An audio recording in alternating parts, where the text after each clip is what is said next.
কারবালার প্রান্তরে হুসাইন রাদিয়াল্লাহু তাআলা আনহু গেলেন কেন? আম্মা জান আয়েশা রাদিয়াল্লাহু আনহা বলেছিলেন, হুসাইন কারবালায় যাইও না, কিন্তু হুসাইন গেলেন কেন? হুসাইন বলে, আমি যাওয়ার কারণ কি? আমি চাই এ দুনিয়ার মানুষ একমাত্র আল্লাহর গোলামি করবে, ইয়াজিদের গোলামি করতে দেয়া যাবে না। মানুষ গোলামি করবে কার? কুফার মানুষগুলো ইয়াজিদের গোলাম হতে চলছে, মানুষকে আল্লাহর গোলামি বানাইতে হবে, মানুষের গোলাম হতে পারবে না। এই শৃঙ্খলা ঠিক রাখার জন্য চলে গেলেন কুফা নগরীতে। যুদ্ধ যখন চলে তখনও তার সন্তান একটা শাহাদাত বরণ করেছেন। ঠিক সেই সময়ে ইতিহাস বলে হোসাইন নামাজে রক্ত হয়েছে, নামাজ পড়েছেন, কাজা করেন। এবার আপনাদের ফাইনাল প্রশ্ন, বরফির আব্দুল কাদের জিলানী, খাজা মঈনুদ্দিন চিশতি আজমিরি, কুতুবউদ্দিন বখতিয়ার কাকি, শাহজালাল, শাহপরান, শাহ মখদুম, খান জাহান আলী, দিল্লিতে আসে নিজামুদ্দিন আউলিয়া, এতগুলো যাদের নাম শুনাইলাম, মুজাদ্দেদ আলফে সানি, আমাকে আপনারা বলেন এরা কি দাড়ি বিহীন ছিলেন? এরা নামাজ সারা ছিলেন? তাহলে আপনারা যদি ভক্তই দাবি করেন, আপনাদের দাড়ি নেই কেন? নামাজ নাই কেন? হুসাইন রাদিয়াল্লাহু আনহু কারবালার প্রান্তরে নামাজ কাজা করেন নাই, আপনাদের নামাজ নাই কেন? অতএব আমি বলবো হুসাইনের ভক্ত তারা, দাড়িওয়ালা নামাজি যারা, যারা নামাজ নাই, দাড়ি নাই, পর্দা নাই, আল্লাহর কসম এরা কোনোদিন আহলে বাইতের ভক্ত দাবি করার অধিকার নাই। শাহজালালের ভক্ত বউয়ের ভাগ লইয়া আল্লাহর বিলে গেছে, আর শাহজালাল আল্লাহর ভাগ লইয়া বিয়েই করে নাই। দুই ভাগলের ব্যবধান বুঝেননি? একটা দুনিয়ার ভাগল আর একটা আল্লাহর ভাগল। আল্লাহ হেদায়াত দান করুন। ওয়াল আসরি ইন্নাল ইনসানা লাফি খুসর ইল্লাল্লাযীনা আমানু ওয়া আমিলুস সালিহাত ওয়া তাওয়াসাউ বিল হক ওয়া তাওয়াসাউ বিস সবর। জান্নাত পাওয়ার জন্য কয় গুণ? 4 গুণ। 1 নম্বর ঈমান আনতে হবে, দ্বিতীয় আমল করতে হবে। ঈমানও আনছেন, নামাজও পড়েন, রোজা রাখেন, জান্নাত রেডি। আর না আরো 2 গুণ আছে, আরো 2টা গুণ। ঈমান আমলের দাওয়াত অন্যকে দাও, যারা বিরোধিতা করে বাধা দাও। অন্যকে, আমার পরে আমার অন্যকে, আমার পরে অন্যকে দাওয়াত দিব। অন্য বলতে কে? আহাল কে? قال رسول الله صلى الله عليه وآله وسلم ألا كلكم راع وكلكم مسؤول عن رعيته। দায়িত্বশীলরা দায়িত্ব পালন করিও। ও পর্দার আড়ালের মা বোনেরা, ও যুবক, ও বৃদ্ধ বাবাজি, কয়দিন আর দুনিয়ার বাহাদুরি? চোখের সামনে লাশ আর লাশ। আমি এতক্ষণ আপনাদের যত বয়ান শুনাইলাম, একবারও কিন্তু বলি নাই আপনারা আমার মতো টুপি লাগাইয়া, পাগড়ি লাগাইয়া, হুজুর হইয়া মাদ্রাসায় যান, স্কুল ছেড়ে দেন, তাবলিগে যান, কওমি মাদ্রাসায় যান, আপনারা পীরের কাছে যান। একবারও বলছি? বলি নাই। বরং ফাইনাল বলে গেলাম, ও যুবক, তুমি স্কুলে পড়ো, কলেজে পড়ো, চাকরি করো, ব্যবসা করো, সেখানে থেকে রসুলের মহব্বতের মালা গলায় পড়ো। তোমার মতো যুবক জেনারেল লাইনে পড়িয়াও 5 বেলার নামাজ পড়ে আছে না নাই? আর কোনো অজের দরকার নাই।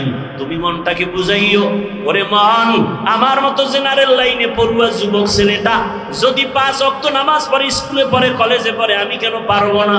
আমার মতো যুবক কোনদিন আর্মি পড়ে নাই, মাদ্রাসায় পড়ে নাই, স্কুল কলেজে পড়িয়া রাস্তায় গাড়ি চালায়, ড্রাইভারি করে, 5 বেলার নামাজ পড়ে নাই? বলো, তোমার পায়ে হাত রেখে বলছি, তুমি কেন পারো না? তোমার মতো যুবক র্যাব, আর্মি, পুলিশ, বিডিআরের চাকরি করে, 5 ওয়াক্ত নামাজ পড়ে, তুমি কেন পারো না রে বাবা? নিজের বিবেকটাকে একটু প্রশ্ন করো।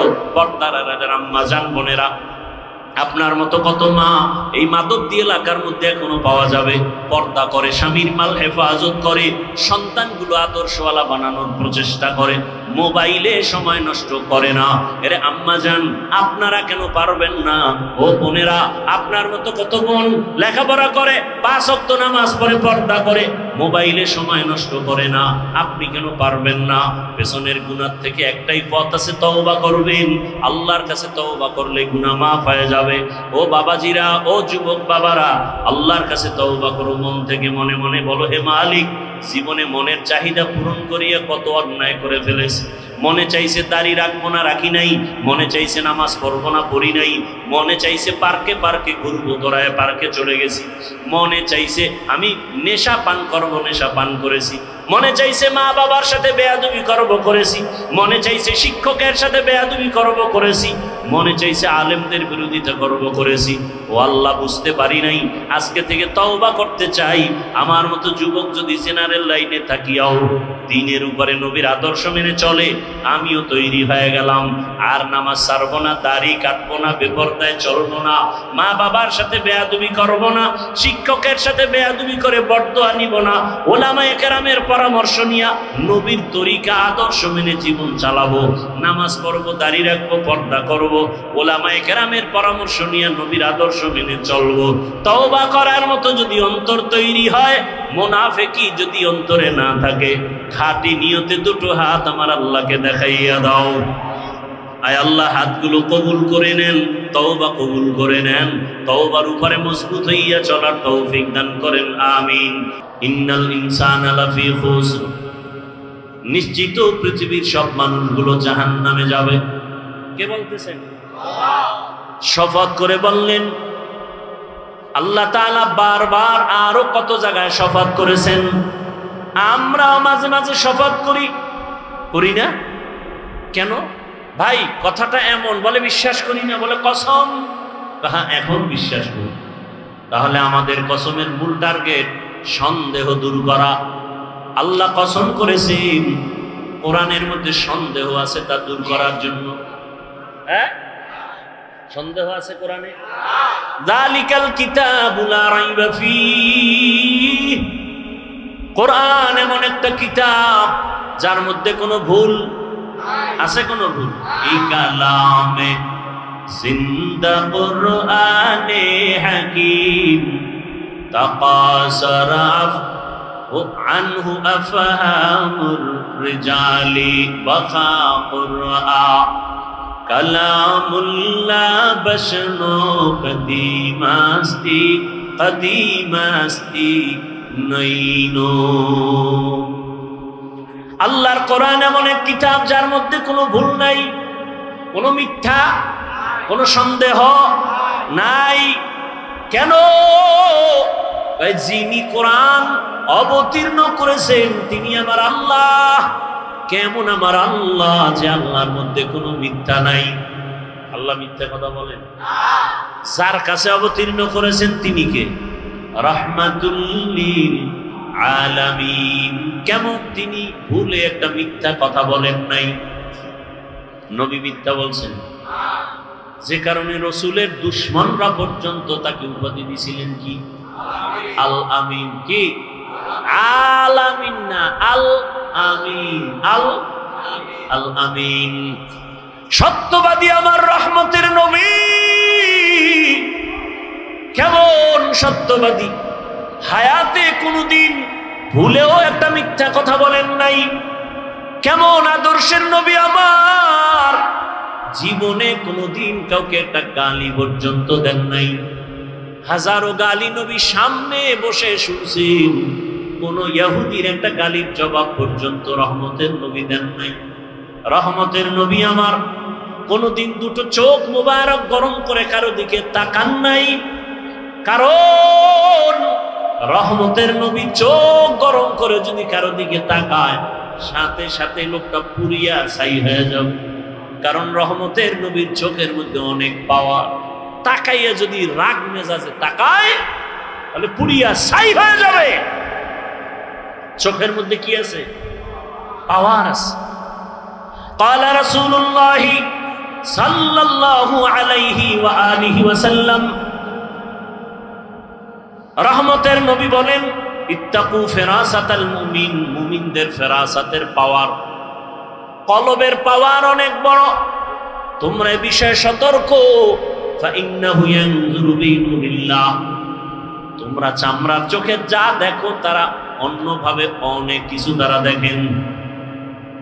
চামড়ার আলো দিয়ে দেখেন, আর চোখের আলো না। আল্লাহ তাদেরকে স্পেশাল পাওয়ার দান করেন, নূরের আলো দান করেন। ওই নূরের আলো দিয়া আল্লাহর বিশেষ বিশেষ বান্দারা অনেক কিছু দেখতে পায়। 27 বছরের যুবক তরবারি নিয়ে রহমতের নবীকে জবাই করতে গিয়া কালেমাওয়ালা হয়ে গেলেন। এত পাওয়ার, ওমর যেখান দিয়ে চলে ওখানে শয়তান চলে না, ভয়। যুবক সন্তান একটা মদের বোতল নিয়ে হাঁটতেছে, ওমরের দিকে কাঁপতেছে, বোতলটা ফালাইয়াও দিতে পারে না। বোতলের ভিতরে কি? এই কথা বল না কেন? মদ।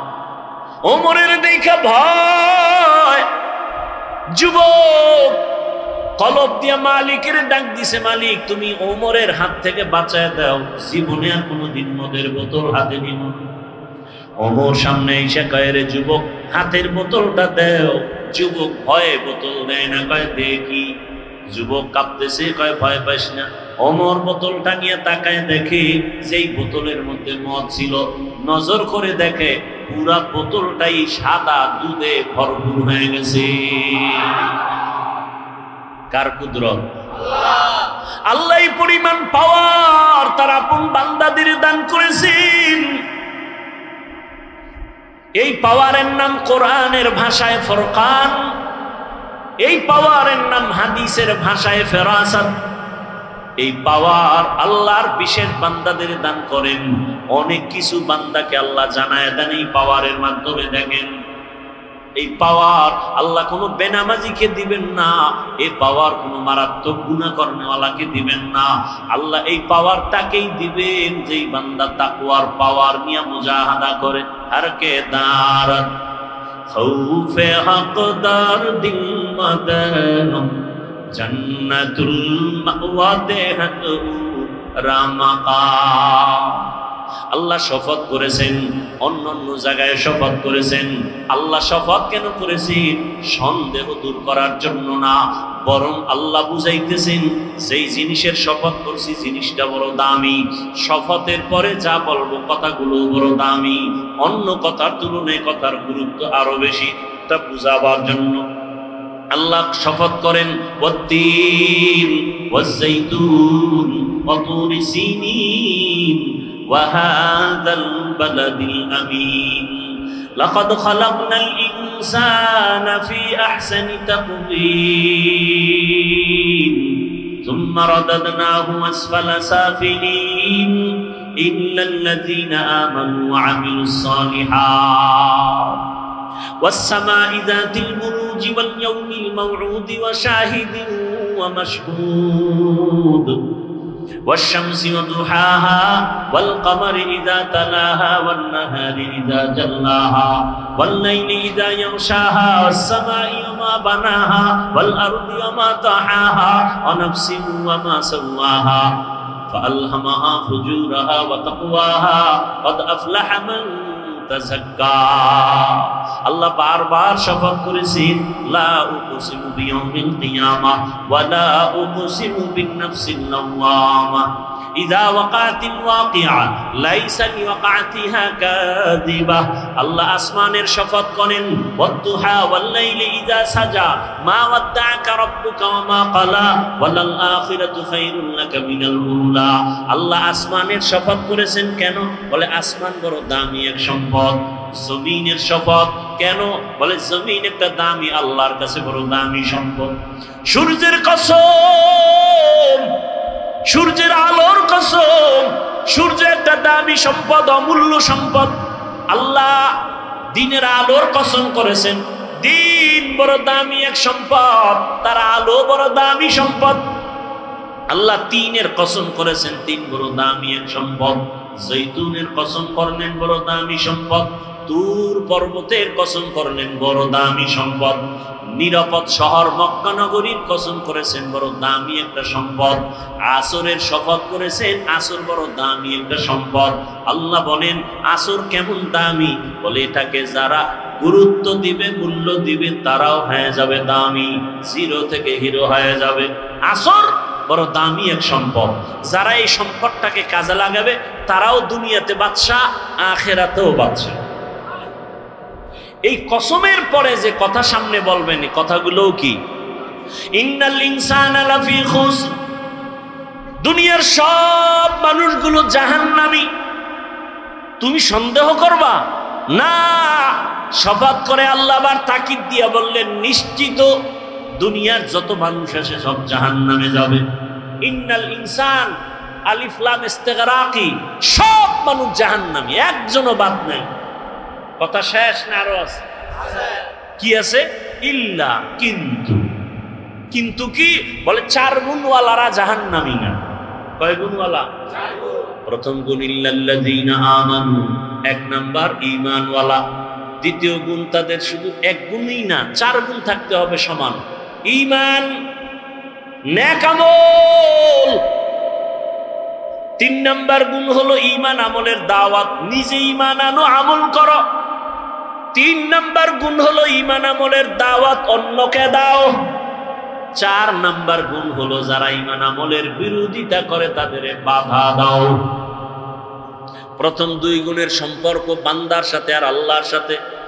প্রথম 2 গুণ আল্লাহর হক, পরের 2 গুণ বান্দার হক। আল্লাহর হকে যদি ত্রুটি থাকে আল্লাহ মাফ করবেন, বান্দার হক যদি আদায় না করো আল্লাহ ক্ষমা দিবেন না, বান্দা ক্ষমা না দিবেন না দেওয়া পর্যন্ত। তাহলে ওয়াল আসরে সূরা দিয়া কি বুঝলেন? কয় যে 4 গুণওয়ালারা জান্নাতে যাবে। এই 4 গুণের প্রথম 2 গুণ কার হক? পরের 2 গুণ কার হক? তাহলে একজনের ঈমান আছে, আমলও করে, জান্নাত পাওয়ার গ্যারান্টি এখনো মাত্র 2টা হইছে। আরো কয় গুণ আছে? ও বান্দা, তুমি নামাজ পড়ো, রোজা রাখো, পর্দা করো, ঈমান আনছো, আমল করছো, হবে না। তোমার আরো 2টা গুণ আছে যেটা বান্দার হক।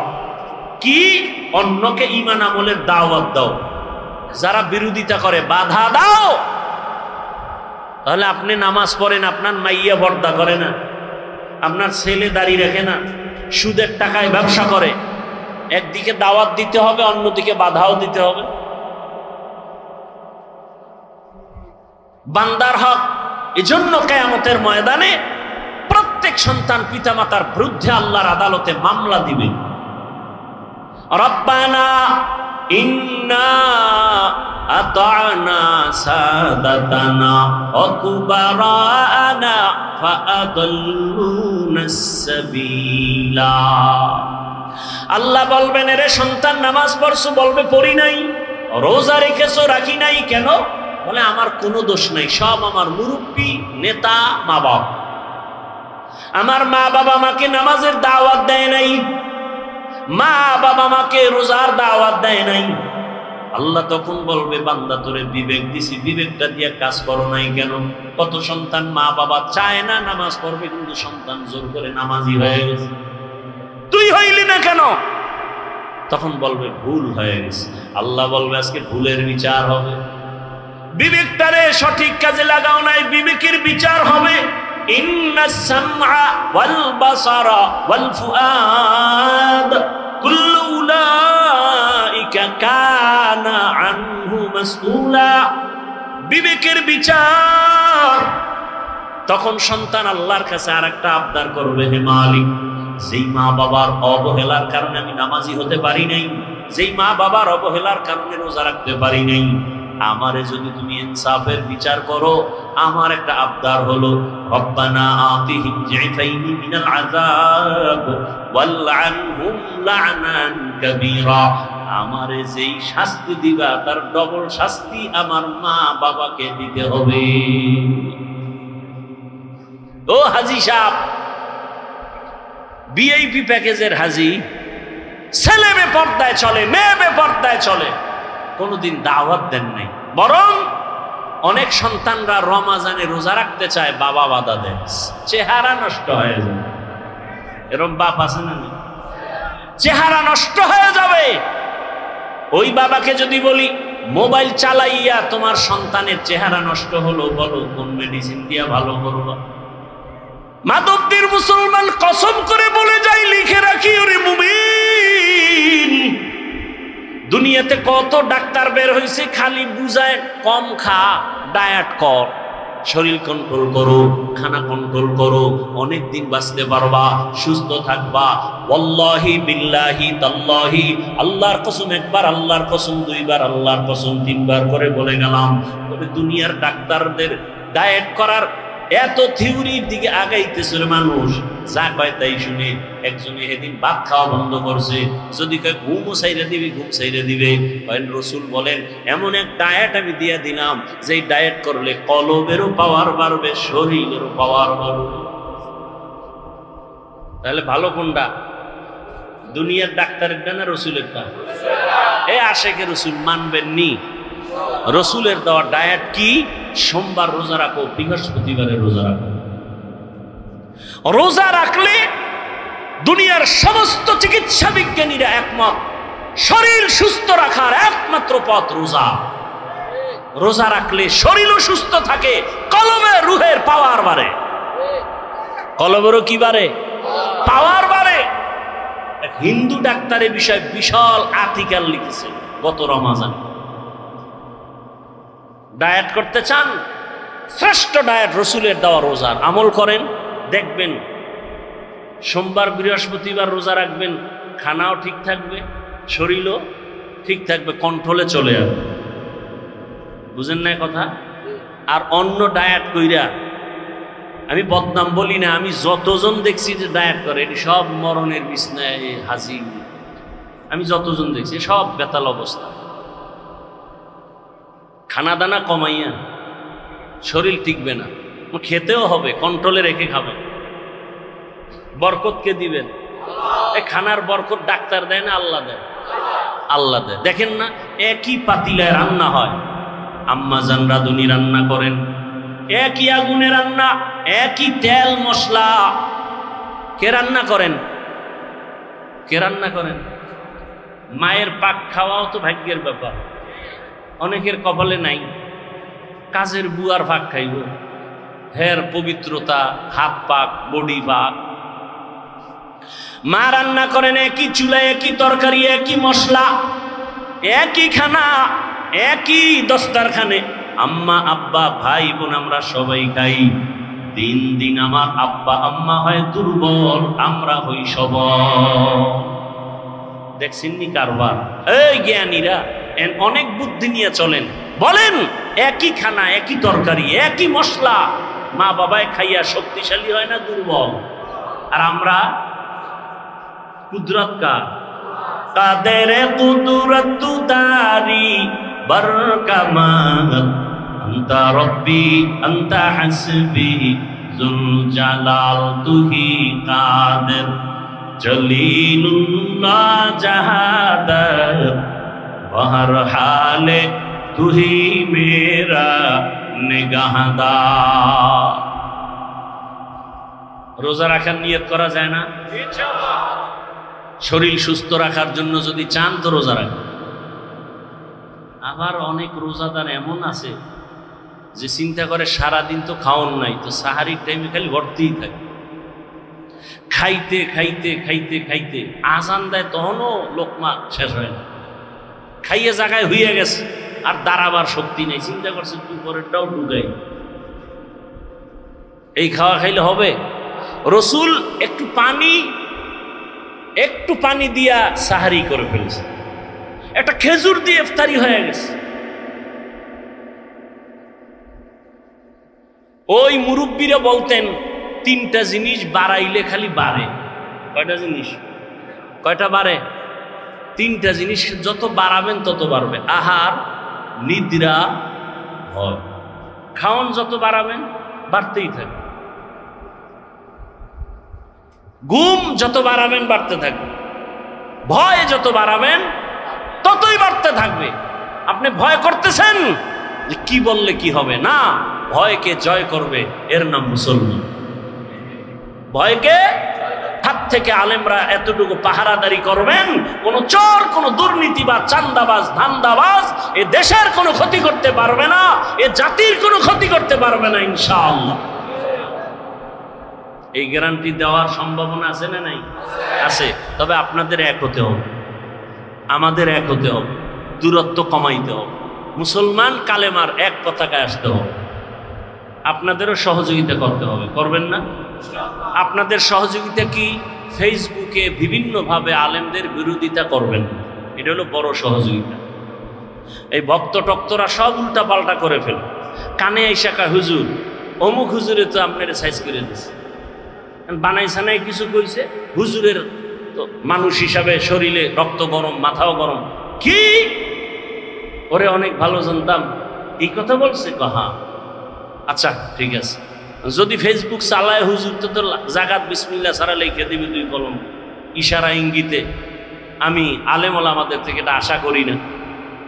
এই আপনাদের মধ্যে এরকম ঝামেলা যুক্ত লোক আছে না? অন্তত ওলামায়ে কেরামের বিরুদ্ধে কিছু লেখবেন, পক্ষে লেখেন, পক্ষে লেখেন, বিরুদ্ধে লেখেন। এটাই আপনাদের বড় সহযোগিতা। সব ওলামায়ে কেরামকে এক মনে মেনে দোয়া নেওয়ার চেষ্টা করুন, বিরোধিতা করে গুনাহগার হওয়ার অপচেষ্টা চালাবেন। আল্লাহ তৌফিক দান করুন। তাহলে জান্নাত আমরা পেতে চাই না চাই? হিসাব দিয়া না বিনা হিসাবে? কয় গুণ লাগবে? 1 নাম্বার গুণ ঈমান, 2য় গুণ নেক আমল। এখন আমল লাগে না, এমনি নাচনেওয়ালা বুড়ি আরো যদি পায় ডোলের বাড়ি, মানুষ আমল করতে চায় না। আর একজন বলে বেশি আমল লাগে না। আপনি বলেন বেশি আমল লাগে না, আর আমি বলি শুধু ফরজ না, আমি নফল আমল ছাড়ব না। আপনি বলেন আপনার আমল লাগে না, আর আমি দেখি আমার আমল এখনো করতে পারিনি। হাসরের ময়দানে রাসূলের হাদিস, কিয়ামতের দিন বান্দার ফরজ আমলের ঘাটতি পূরণ হবে নফলের দ্বারা, নফল আমলের দ্বারা। আমল লাগবে না? লাগবে না? লাগবে না। মানি দুনিয়াতে মানুষ আল্লাহ পাঠাইছেন আমলের পরীক্ষা দেওয়ার জন্য। আল্লাযী খালাকাল মাউতা ওয়াল হায়াতা লিয়াবলুয়াকুম আইয়ুকুম আহসানু আমালা ওয়া হুয়াল আজিজুল গফুর।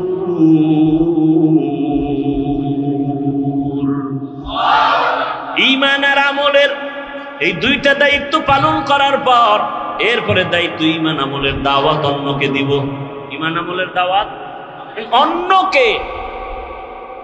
অন্যকে, অন্যের জবাব আল্লাহ বলেন, ইয়া আইয়ুহাল্লাযীনা আমানু কু আনফুসাকুম ওয়া আহলিকুম নারা। জাহান্নামের আগুন থেকে আগে নিজেকে বাঁচাও, এরপরের দায়িত্ব তুমি আহালকে বাঁচাও, এরপরের দায়িত্ব তুমি উম্মতের বাঁচাও। এখন আহালকে আহাল আমি বাঁচার পরে এরপরে আমার দায়িত্ব আহালকে বাঁচানো, কথা ঠিক না? তাহলে আমি যদি বাবা হই আমার আহাল হলো সন্তান, আমি যদি মসজিদের খতিব ইমাম হই আমার আহাল হলো মসজিদের মুসল্লি, আমি যদি মাদ্রাসার শিক্ষক হই আমার আহাল হলো ছাত্র, আমি যদি স্বামীর সিঁড়িতে বসি আমার আহালকে। স্বামী তুমি জাহান্নাম থেকে আগে বাঁচো, এরপরে তোমার দায়িত্ব তোমার স্ত্রী আহালকে জাহান্নাম থেকে বাঁচাও। বাবা মা তুমি আগে জাহান্নাম থেকে নিজেকে বাঁচাইও, দ্বিতীয় দায়িত্ব তোমার আহাল সন্তানকেও বাঁচাও। ও শিক্ষক জাহান্নাম থেকে আগে নিজেকে বাঁচাও, এরপরে তোমার দায়িত্ব আহাল ছাত্রকে বাঁচাও। ছাত্ররে কইছে, এই ছাত্র জামাত ছাড়া নামাজ পড়বি না 5 পিডা, আর আমি রুমের মধ্যে পর্দা লাগায় মোবাইলে গুনাহ দেখি। হ্যাঁ, অ্যান্ড্রয়েড মোবাইল, টাচ মোবাইল হাতে থাকাই মানি গুনাহ থেকে বাঁচার কোনো গ্যারান্টি নাই। টাচ মোবাইল যার হাতে আছে সে গ্যারান্টি দিতে পারবে না যে আমি গুনাহ করি না। আল্লাহ হেদায়েত দান করুন। আমি যদি গুনাহ করি তাহলে আমার দ্বারা মানুষ উপকার কেমনে পাবে? বয়ানে বৈশাই একটা কথা বলেছিলাম, এই যে এখন শব্দটা বললাম, ভালো মানুষকে বলছিলাম না প্রথম, খায়রুন নাস মান ইয়ানফাউন নাস, সব থেকে ভালো মানুষ ওই ব্যক্তি যার দ্বারা অন্যের কি হয়, উপকৃত হয়, মানুষ ক্ষতির মধ্যে পড়ে না। আমি গুনাহ করব না, কাউকে করতেও, আমি যদি গুনাহ করি আর অন্যকে বলি তুমি গুনাহ করিও না, কোনোদিন মানবে? আচ্ছা আমি বয়ান করতেছি আপনাদেরকে সুন্দরভাবে বুঝাইতেছি না, আমি যদি গোপনে গুনাহ করি তাহলে বয়ান পর্যন্ত থাকবে, মানুষের অন্তরে ঢুকবে না, আল্লাহর পক্ষ থেকেই ঢুকবে না, কথার মধ্যে বরকতি থাকবে না, মানুষের অন্তরে ঢুকবেই না। এটা কণ্ঠের কারণে বাতাসে বাতাসে বাতাসে বাতাসে শুনবে। কিন্তু যদি হ্যাঁ আমি আমল করে বলি তাহলে মানুষের অন্তরে কথাগুলো লেগে যাবে। তখন মানুষ বলবে না আর কত, জীবনে গুনাহ তো কম করি নাই, হাতের দ্বারা গুনাহ করেছি, চোখের দ্বারা, কানের দ্বারা, জবানের দ্বারা, পায়ের দ্বারা, আর কত। একটা মা বাবা চায় নিজে যত খারাপ হই না কেন সন্তানটারে ভালো বানাই। মা বাবা যদি চায়, ওই মা বাবার থেকে সন্তানের উপরে, ছাত্রের উপরে শিক্ষকের দায়িত্ব অনেক বেশি। একজন শিক্ষকেরও মনে করতে হবে আমি যাই করি না করি আমার ছাত্র যেন আমার দ্বারা কোনো খারাপ কিছু শিখতে না পারে। আমি আমার মাদ্রাসায় বসে উস্তাদদেরকে বলেছি, শিক্ষকদের বলি, আপনারা যখন হাঁটেন মনে করিয়েন না আপনি একা একা হাঁটেন, আপনার পেছনে ছাত্ররা সব কিছু নজর করে। আমার হুজুরে কেমনে গ্লাসটা ধরে, কেমনে পানি পান করে, ছাত্ররা দেখে আর শিখে, ঠিক নেই? অতএব আপনি ওইভাবে পান করতে হবে। হুজুর কেমনে ঘুমায়, হুজুর কেমনে খানা খাইতে বসে, হুজুর কেমনে গোসলখানায় ঢুকে, বাথরুমে ঢুকে, ছাত্রগুলো দেখে আর ফলো করে। হুজুর কেমনে লোকমাটা মাখে, হুজুর কেমনে চলে, সব কিছু দেখতেছে। এই জন্য বলি ওয়ারাসাতুল আম্বিয়া শুধু উম্মতের আদর্শ না, একজন আলেম হলো পুরা জিন্দেগির আদর্শ। আমি আলেম, মানুষ আমাকে আলেম বলে, আমার দায়িত্বটা কেমন? আপনি বাবা, আপনার দায়িত্ব শুধু সন্তানের উপরে, কিন্তু আলেমের দায়িত্ব কত কঠিন। আমি বাবা, আমার সন্তান আমাকে ফলো করে, ওদিকে আমি মাদ্রাসার শিক্ষক, আমাকে ছাত্র ফলো করে, ওদিকে আমি মসজিদের মুসল্লি, ইমাম মসজিদের মুসল্লি আমাকে ফলো করে। ইমাম সাহেব হুজুর কেমনে আঙ্গুল দিয়া হাতটা বাঁধে, ইমাম সাহেব হুজুর কেমনে পাগড়ি বাঁধে, ইমাম সাহেব হুজুর কেমনে পান করে পানি, ইমাম সাহেব হুজুর কেমনে জুতা পরে, মুসল্লিরা দেখে আর শিখে। এক বক্তা বয়ানে উঠতে গেছে, নাম কব না, বুঝাবার জন্য বলি, সমালোচনা না, আল্লাহ হেদায়াত দান করুক আমাকেও। বক্তা বয়ানে গেছে, টাইম শেষ, কিন্তু আর বাথরুমে যেতেই হবে। দৌড়ে গেছে পাশে এক প্রস্রাবখানায়। মুসল্লিরা খোলা মাঠে তাকায় দেখছে বক্তা, প্রধান বক্তা আসতে হয়েছে দেরি, এখন আইসা ঢুকছে প্রস্রাব করতে, প্রস্রাব করে আইসাই স্টেজে বসছে। কি করে নাই? অজু করে নাই। অজু না করলে গুনাহ হবে? আরে ভাই, প্রস্রাব করে আসছে, অজু না করলে গুনাহ হবে? কিন্তু মুসল্লিদের, শ্রোতাদের ভক্তি কত, মানুষ অর্ধেক উঠে গেছে, না এই হুজুরের ওয়াজে বরকত হবে না। তাহলে একজন আলেম কতটা জিম্মাদারি মাথার মধ্যে, কতটা মাথার মধ্যে। কিয়ামত পর্যন্ত আর রসুল আসবেন না। ইমাম ওলামা ইমাম আসে কিনা, ওলামা মাশায়ে কাইম, জাতির রাহবর। এই শ্রোতারা আমাকে ফলো করতেছে, ঠিক না? কি ফলো করবে? হাফিজ ভাই ঘড়ি হাতে দিছে, ডাইন হাতে কেন? কোন হাতে? জীবনে বাম হাতে ঘড়ি দেই নেই, ওয়াজের টাইমে দেই, টাইম দেখার জন্য। এই টাইমটাও তাও কোন হাতে দিছি? ডান হাতে। এটা সুন্নত না মুস্তাহাব না? বাদশাহ হারুন রশিদের যুগে ঘড়ির জন্ম হয়েছে। কোন যুগে? বাদশাহ হারুন রশিদের যুগে। ডান হাতে দিলাম কেন? ছোটবেলার ওস্তাদের এক নসিহত উপদেশ শুনছি, বাম হাতে ঘড়ি দিবি না কেন? কয় যে কোনো মুরব্বী যদি বলে টাইম কত, বাম হাতটা সামনে দিবা, এটা আদব না। ডান হাতটা দেওয়া কি আদব? এটা সুন্নত না মুস্তাহাব না? কথা বুঝেন নাই? আমি যতটা কথা আপনাদেরকে বলছি আমলের লাইনে, আপনাদের দোয়ার জন্য বলছি, আমি প্রত্যেকটা কথা আমি নিজে আমল করি এবং আপনাদেরকে শুনেছি। আমি আমল করি, ইনশাআল্লাহ চেষ্টা করি। মানুষ তো আর ভুলের ঊর্ধ্বে না, ভুল তো হবেই। রসুলের হাদিস, সারা দুনিয়ার উম্মত ভুলের মধ্যে, তবে ওই ব্যক্তি দামি যে ভুলটাকে কি করে, স্বীকার করে, তওবা করে। তো উলামায়ে কেরাম আমাদের এক হতে হবে, দিলকে বড় বানাতে হবে, এই দিলে সব উম্মতকে ঢুকাইতে হবে। দেখেন এক আলেমের দিল কত বড় হতে হবে। আমি এই দিলের মধ্যে আমার ছেলে মেয়ে বউ শ্বশুর, ওদিক দিয়ে আমার ছাত্র, আমি শিক্ষক, ওদেরকে আমার কলবে জায়গা দিতে হবে। আমি ইমাম মুসল্লিকে আমার কলবে জায়গা দিতে হবে। আমি বক্তা উম্মতকে আমার কলবে জায়গা দিতে হবে। আমি অন্য আলেমকে কলবে জায়গা দিতে হবে। সব ঘরানার মানুষকে আমাকে জায়গা দিতে হবে। কেন? এই জাতি আর নবী পাবে না, আবু বকরকে পাবে না, ওমরকে পাবে না। এই জাতি পাইতেছে আলেমকে। জাতি যেন আলেমের কাছে এসে ছায়া পায়, স্থান পায়, মনে কষ্ট না পায়। এই জন্য তার দিল কত বড় হওয়া দরকার। অতএব মাদদ্দির জমিন বড় এক নামি দামি জমিন। স্কুল মাঠে বিশাল বড় প্রোগ্রাম হয় আহলে সুন্নাত ওয়াল জামাতে। এখানে ওলামায়ে কেরাম, অনুরোধ করব আমরা সবাই এক হয়ে যাই। আপনাদেরও দায়িত্ব আছে না নাই? আপনাদের দায়িত্ব কি? ফেসবুকে লিখবেন অমুকে অমুকের খারাপ কয়, হ্যাঁ? কখনো আলেম ওলামাদের বিরুদ্ধে লিখবেন, কোন যে লাইনের হোক কারো বিরুদ্ধে। আপনি কে? আপনি লেখার কে? আপনাকে অধিকার দিছে কে? এটাকে বলে অনাধিকার চর্চা করা। আপনি আলেমের বিরুদ্ধে লেখলে গুনাহ হবে, গুনাহ হবে, গুনাহ হবে। আপনার অধিকার নাই লেখার। আলেম যদি কোনো ভুল করে, এদেশে তার দেখার মতো মুরব্বী নাই, বাদ দেন, কেউ নাই, আল্লাহ নাই, এত টেনশন কেন? আপনাকে কে অধিকার দিয়েছে আলেমের বিরুদ্ধে কথা বলা? আপনার বংশ শুদ্ধ ধ্বংস হয়ে যাবে। হচ্ছে, দেখেন না? আলেমের সাথে বেয়াদবি করার কারণে ধ্বংস হয়ে গেছে, দেখেন না? এখনো যারা আলেমের বিরোধিতা করো, গাঁটটি রেডি রাখো, এদেশ থেকে পালাতে হবে, না হয় আল্লাহর গজবে মরতে হবে। আলেমের সাথে বেয়াদবি রসুলের সাথে বেয়াদবির সমতুল্য। কারণ এই জাতি আর নবী পাবেন, আবু বকর পাবেন, ওমর ওসমান পাবেন। অতএব ওলামায়ে কেরাম এই জাতির মাথার মুকুট, ওয়ারাসাতুল আম্বিয়া। আমাদেরও সতর্ক হয়ে চলতে হবে, আপনাদেরও সতর্ক অবস্থানে থাকতে হবে। যাই হোক, আলেমের বিরুদ্ধে লেখা যাবে না। বুঝাইতে পারছি? আপনি লোকমা দেওয়ার কে? ইমাম সাহেব নামাজে দাঁড়াইলে লোকমা দেওয়ার নিয়ম নাই কি? ইমাম সাহেব ভুল কইরা জোরে মাইকে কেরাত ভুল কইরা ফেলাইছে, এখন রাস্তা দিয়া জানলা দিয়া বাইরে একজনে শুনে ফেলাইছে, জানালা দিয়া লোকমা দিলে হবে? বলেন হবে?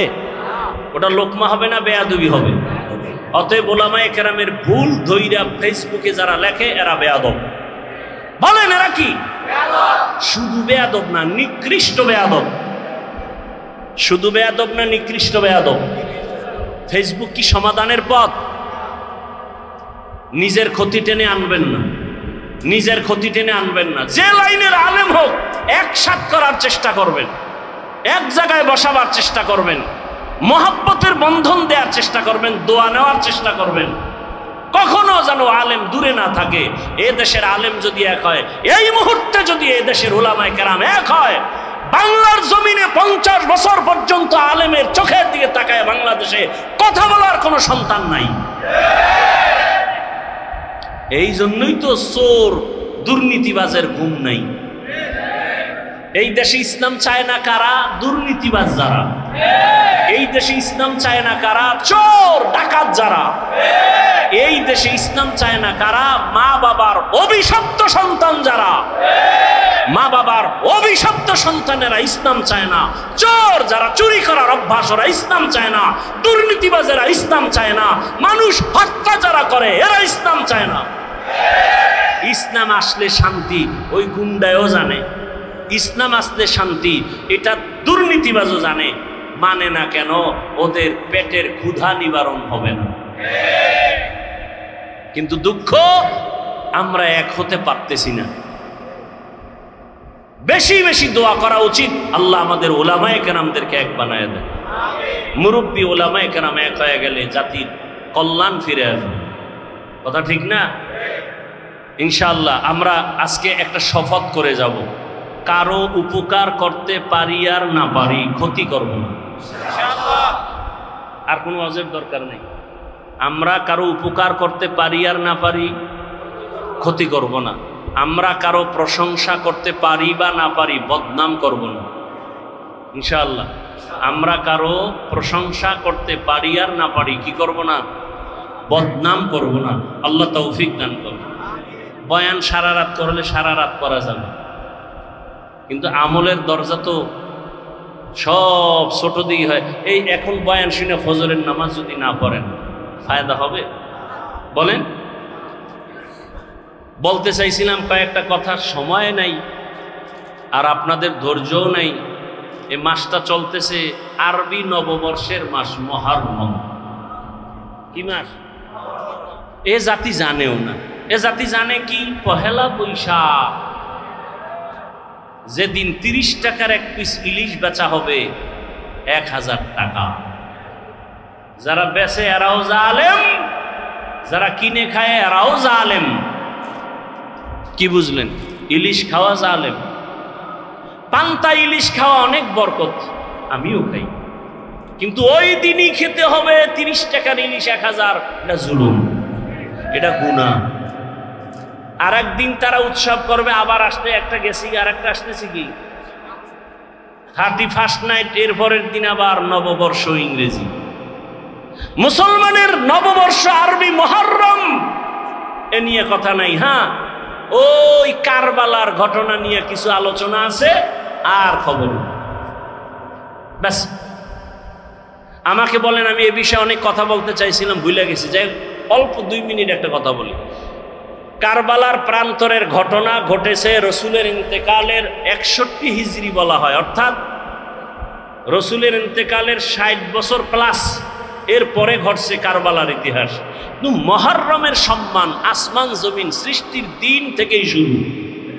সূরা তাওবা, ইন্না ইদ্দাতাশ শুহুরি ইনদাল্লাহি 12 শাহরান ফি কিতাবিল্লাহ ইয়াওমা খালাকাস সামাওয়াতি ওয়াল আরদ মিনহা আরবাআতুন হুরুম যালিকাদ দীনুল কাইয়্যিম। বছরে মাস হবে 12টা, সিদ্ধান্ত কার? আল্লাহ। 12 মাসের মধ্যে 4 মাস হবে বড় দামি, বড় সম্মানের মাস। আল্লাহ বলেন, আসমান জমিন যেদিন সৃষ্টি করেছি সিদ্ধান্ত সেদিন নিয়েছি, বছরে মাস হবে 12টা, আর এই 12 মাসের মধ্যে 4 মাস হবে বড় দামি মাস। এক হলো রজব মাস, আর 3টা মাস হলো লাগানো। হজের মাস মাঝখানে, আগের মাস পরের মাস। হজের মাস আগের মাস পরের মাস, যুলকাদা, যুলহিজ্জা, মুহররম আর রজব। মুহররমের 1 তারিখ শাহাদাত বরণ করেছেন হযরত ওমর ফারুক রাদিয়াল্লাহু তাআলা আনহু। ও জাতি, ভালো করে বুঝো, মুহররমের সম্মান নবীজির ইন্তেকালের পরে না, আসমান জমিন সৃষ্টির দিন, সেদিন থেকেই মুহররমের দাম। ভালো করে বুঝো, জমিনের মধ্যে শাহাদাত বরণ করেছেন হুসাইন রাদিয়াল্লাহু তাআলা আনহুর বড় ভাই, নাম কি? আরে কথা বল না, হাসান রাদিয়াল্লাহু। শাহাদাত বরণ করেছেন হুসাইন এবং হাসান, 2 ভাইয়ের পিতার নাম কি? হযরত আলী শাহাদাত বরণ করেছেন। তার আগে শাহাদাত বরণ করেছেন ওসমান জিন্নুরাইন। তার আগে শাহাদাত বরণ করেছেন হযরত ওমর। বুঝেননি? বুঝাইতেছি, কাউকে আক্রমণের জন্য না। হুসাইন রাদিয়াল্লাহু তাআলা আনহুর শাহাদাত পালন হয়, হাসান রাদিয়াল্লাহু আনহুরটা হয় না কেন? জবাব চাই। হযরত আলীর শাহাদাত বার্ষিকী পালন হয় না কেন? জবাব চাই। ওসমান রাদিয়াল্লাহু তাআলা আনহুর শাহাদাত বার্ষিকী পালন হয় না কেন? জবাব চাই। ওমর ফারুকের শাহাদাত বার্ষিকী পালন হয় না কেন? জবাব চাই। আপনি বাদ দিবেন আবু বকর আর নবীকে? না, রাসূলের ইন্তেকাল শাহাদাতের ইন্তেকাল, আবু বকরের ইন্তেকাল ও শাহাদাতের মর্যাদার ইন্তেকাল। কারণ আল্লাহর জান্নাতে বিনা হিসাবে ঢোকার জন্য যত পথ আছে, এর মধ্যে শ্রেষ্ঠ পথ হলো শাহাদাতের ইন্তেকাল। বেঈমানের হাতে আঘাত পাইয়া শাহাদাত বরণ করেছেন ওমর, ওসমান, আলী, হাসান, হুসাইন। কিন্তু কোন বেঈমানের হাতে আঘাত প্রাপ্ত হইয়া আমার রাসূলের শাহাদাত হয় নাই, আবু বকরের শাহাদাত হয় নাই। কিন্তু আল্লাহ তাদেরকেও শাহাদাতের মর্যাদা দান করেছেন। কারণ এত বড় মর্যাদা ওমর পাবে, ওসমান পাবে, আলী পাবে, আবু বকর পাবে না, নবী পাবে না। এটা হতে আল্লাহ তাদেরকেও দিছেন। তাহলে যদি বলতেই চাই পর্যালোচনার ক্ষেত্রে, আবু বকরের শাহাদাত বার্ষিকী পালন হবে কোন বছর? রাসূলের শাহাদাত বার্ষিকী পালন হবে কবে? জাকারিয়া আলাইহিস সালামের শাহাদাত বার্ষিকী পালন হবে কবে? ঈসা নবীর শাহাদাত বার্ষিকী পালন হবে